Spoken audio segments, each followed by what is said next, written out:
அந்த காபா, அந்த மக்கா சாதாரணமான இடமா? சாதாரண பூமியா இது? உலகத்தில் நம்பர் 1 பூமி மக்கா. நாங்க ஜாவத்த பள்ளியில புகாரியுடைய ஹதீஸ சொல்றேன்.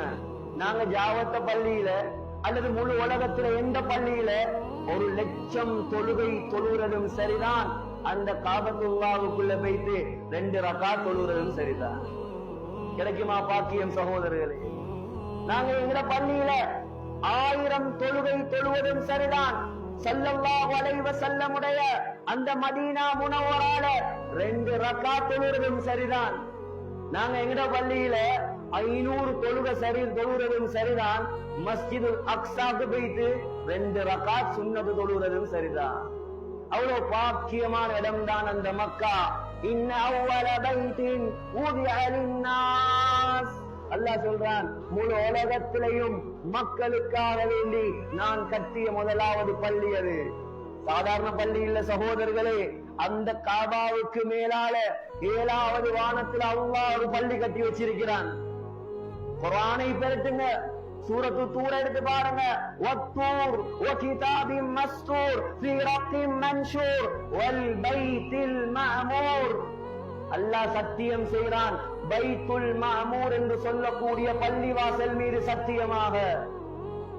உலகத்துல காபத்துல்லாவுக்கு நேராக 7வது வானத்தில் அல்லாஹ் கட்டி இருக்கிறான் அந்த பள்ளிய. சகோதரர்களே, கண்ணியமானவங்களே, எவ்வளவு பிரம்மாண்டமான பள்ளி என்று சொன்னா, ஸல்லல்லாஹு அலைஹி வஸல்லம் சொன்னாங்க, ஒரு நாளைக்கு அந்த பள்ளிவாசலுக்குள்ள 70,000 மலக்குமார்கள் போறாங்க.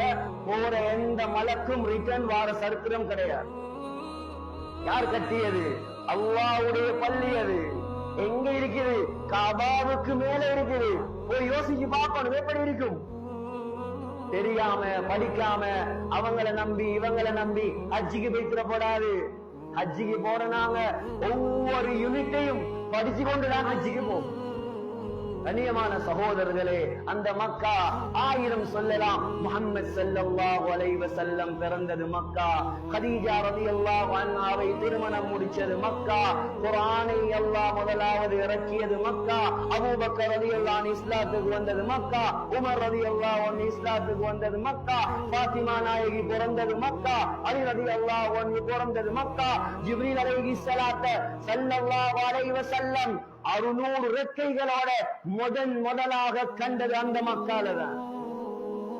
திரும்பி பார்த்தாங்க ஸல்லல்லாஹு அலைஹி வஸல்லம். புகாரியுடைய ரிவாயத், யாரோ கூப்பிடுறாங்க. திரும்பி பார்த்தா ஒருத்தர் நிக்கிறார்.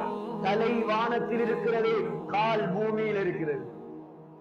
சுப்ஹானல்லாஹ், கற்பனைக்கு எட்டாத புனித பூமி அந்த மக்கா.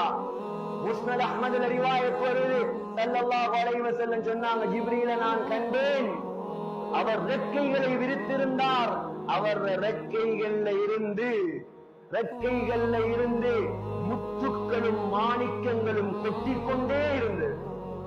சுப்ஹானல்லாஹ், உலகத்தில் பிரம்மாண்டமான படைப்பு நாயகத்துக்கு முதலாவது காட்சி தந்தது அந்த மக்காதான். சகோதரர்களே, இன்னும் என்ன சொல்லலாம்? துஆ கபூலாக கூடிய 15 இடங்களை அல்லாஹ் வைத்திருக்கிறான் மக்கா. ஹரத்துக்குள்ள மட்டும் சுப்ஹானல்லாஹ். மகாத் துஆ கபூலாகிற இடம். ஹஜருல் அஸ்வத் துஆ கபூல். முல்தஸம் துஆ கபூல். மீசாப் தங்கப்பீலி துஆ கபூல். ருக்னுல் யமானி துஆ கபூல். ஹிஜ்ரே இஸ்மாயில் துஆ கபூல். ஜம்சம் கிணறு துஆ கபூல். சகோதரர்களே, சஃபா துஆ கபூல். மர்வா துஆ கபூல். அரஃபா துஆ கபூல். முஸ்தலிஃபா துஆ கபூல். மினா துஆ கபூல். எப்படியான இடம் அது? அங்க போயிட்டு நாங்க ரூம்ல ரெஸ்ட் எடுத்தா எவ்வளவு பெரிய நஷ்டம். போன ஒரு ஹஜ்ஜில அரஃபாவுல மினாவுல நினைக்கிறேன், ஒரு கூட்டம் உட்கார்ந்து லவி போட்டு கொண்டிருக்கிறான். என்ன லைவ் பாருங்க, எங்களை ஹஜ்ஜிக்கு கூட்டி கொண்டு வந்து ஏமாத்தி விட்டாங்க, எங்களை ரோட்ல போட்டுட்டாங்க. சகோதரர்களே, ஏஜென்சி காராக்களுக்கு நான் வக்காலத்து வாங்க இல்ல. என்ன சொல்றேன் என்றா, அவர் நாட்டுக்கு திரும்பி வரத்தானே வேணும். எங்க போறார் அவர்? ஏமாத்தினவர் எங்க போற? இங்க வரத்தானே வேணும். அதுக்காக எங்கட ஹஜ்ஜ நாங்க நாசமாக்குறதா? ஹஜ் என்றாலே தியாகம், ஹஜ் என்றாலே பொறுமை, ஸல்லல்லாஹு அலைஹி வஸல்லம் என்ன சொன்னாங்க? உங்க ஹஜ் அக்செப்டட் ஹஜ்ஜாக மாற வேண்டுமா? ரெண்டு கண்டிஷன் இருக்கிறது, ரெண்டு நிபந்தனை. முதலாவது பலம் யர்ஃபுஸ், உண்ட வாயால எந்த ஹராமான வார்த்தையும் வந்துடக்கூடாது. வலம் யஃப்ஸு, உடம்பாலையும் எந்த பாவமும் செய்யக்கூடாது. அப்படி என்றால்தான் உண்ட ஹஜ் அக்செப்டட் ஹஜ், ஏற்றுக்கொள்ளப்பட்ட ஹஜ் என்றாங்க ஸல்லல்லாஹு அலைஹி வஸல்லம். நாயகத்துடைய ஹஜ் எடுத்து பாருங்க. இதை மட்டும் சொல்லி முடிச்சு கொள்றேன். நாயகத்துடைய ஹஜ்ஜ பாருங்க. அரஃபாக்கு வந்தாங்க ஸல்லல்லாஹு அலைஹி வஸல்லம். லுஹருடைய நேரம் வந்துச்சு. லுஹரையும் அஸரையும் சேர்த்து தொழுதாம். சேர்த்து தொழுதுட்டு எலும்பி நின்றான் ஸல்லல்லாஹு அலைஹி வஸல்லம். உட்காரல் ஒட்டகத்தை சைடாக்கிட்டு ஒரு பாறான் கல்லு கிட்ட வந்து கிப்லாவை முன்னோக்கி எலும்பி நின்று அல்லாஹ்விடம் அப்படியே கையை தூக்கினாங்க ஸல்லல்லாஹு அலைஹி வஸல்லம். எது வரைக்கும் தூக்கின கையை எப்ப விட்டாங்க தெரியுமா? லுஹருக்கு தூக்கின கைய மகரிபுக்கு தான் கீழே விட்டான். இதுதான் ஹஜ்ஜி சகோதரர்களே. அரஃபா அல்லாஹ்வுடைய தூதர் சொன்னாங்க, உலகத்தில் அல்லாஹ் அதிகமான மக்களை நரக விடுதலை கொடுக்கிற நாள் அரஃபாவுடைய நாள். துஆ கபூலான நாள் அரஃபாவுடைய நாள். நான் கேட்கிறேன், யோசிச்சு பாருங்க. லுஹர் வந்து ஒரு 12:15 என்று சொன்னாலும் ஒரு 1 மணி என்று எப்பவுமே துஆ ஸ்டார்ட் பண்ணது.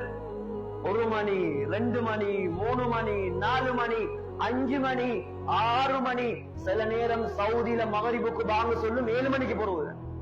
கிட்டத்தட்ட more than 5-6 hours ஸல்லல்லாஹு அலைஹி வஸல்லம் துஆல இருந்திருக்கிறான். நாயகத்துக்கு என்ன தேவை? துனியால ஏதாவது தேவையா? அல்லாஹ் கேட்டான், யா ரசூலல்லாஹ், மக்காவுடைய மலையெல்லாம் தங்கமா போணுமா? சொன்னாங்க, லா யா ரப், வேணாம் யா அல்லாஹ். நாங்க என்ன கேட்டிருப்போம், மக்கா மலை அல்ல முழு உலக மலையும் தங்கமாக்கிட்டா. எங்கட அருமை தூதர் அன்பு நாயகம் சொன்ன வார்த்தை, லா யா ரப், எனக்கு அந்த தங்க மலையெல்லாம் வானாம் யா அல்லாஹ். அஜூஉ யௌமா வஅஷ்பஉ யௌமா, ஒரு நாளைக்கு நான் வயிறு நிரம்பினா அடுத்த நாள் நான் பசியில் இருக்கும். வயிறு நிரம்பினா வைரா ஷமிஅது ஹமிதுக, நான் வயிறு நிரம்பினா அல்ஹம்துலில்லாஹ் என்று சொல்லணும். பசி வந்தா தபர்ரஅது இலைக்க, கையேந்தி யா அல்லாஹ் எனக்கு சாப்பாடு தா என்பதாக உனக்கிட்ட கெஞ்சணும் என்பதாக சொன்னார். துனியாவும் வானம்.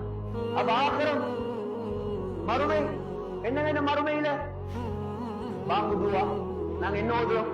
அல்லாஹும்ம ரப்ப ஹாதிஹி தஅவத்தின் தாம்மா வஸலாத்தில் காயிமா ஆதி முஹம்மதனில் வஸீலா. வஸீலான்னா என்ன தெரியுமா? சுவர்க்கத்துல ஆக உயர்ந்த படித்தரம் தான் வசீலா.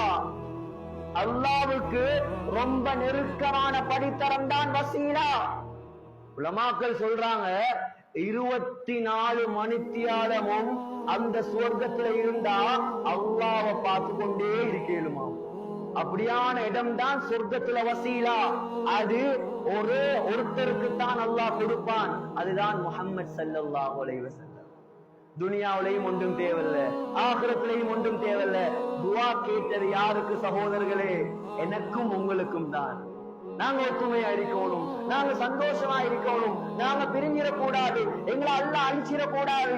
நீண்ட ரிவாயத் இருக்குது, பெருக்கி பாருங்க. ஸல்லல்லாஹு அலைஹி வஸல்லம் யாருக்கு துஆ செஞ்சாங்க? ஷைத்தான் தலையில மண்ணள்ளி போட்டுட்டு ஓடினான் அழுது கொண்டு. நாயகத்திலே துஆ அல்லாஹ் கபூல் செஞ்சிட்டான் என்பதாக.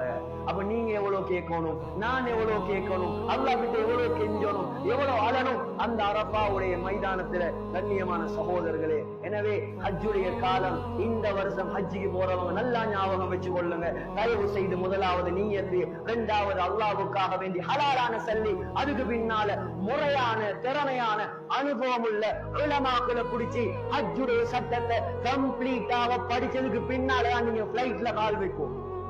அப்பதான் உங்களோட ஹஜ்ஜி பெர்ஃபெக்டான ஹஜ்ஜாக, சிறப்பான ஹஜ்ஜாக, உங்களோட மனசுக்கே பொருத்தமான ஹஜ்ஜாக மாறும். எனவே எல்லாம் வல்ல அல்லாஹ் சுப்ஹானஹு வ தஆலா இந்த மஜ்லிஸ்ல உட்கார்ந்திருக்கக்கூடிய, இந்த பள்ளிவாசல்ல உட்கார்ந்திருக்கக்கூடிய எல்லா சகோதரர்களுக்கும் அவங்களோட குடும்பத்துக்கும் ஹஜ்ஜி செய்த பாக்கியத்தை தருவானாக. யா அல்லாஹ் எங்களோட பாவங்களை மன்னிப்பாயாக, எங்களை பொருந்திக் கொள்வாயாக. உலகத்துல வாழக்கூடிய காலத்துல ஹஜ்ஜுடைய பாக்கியத்தை தருவாயாக.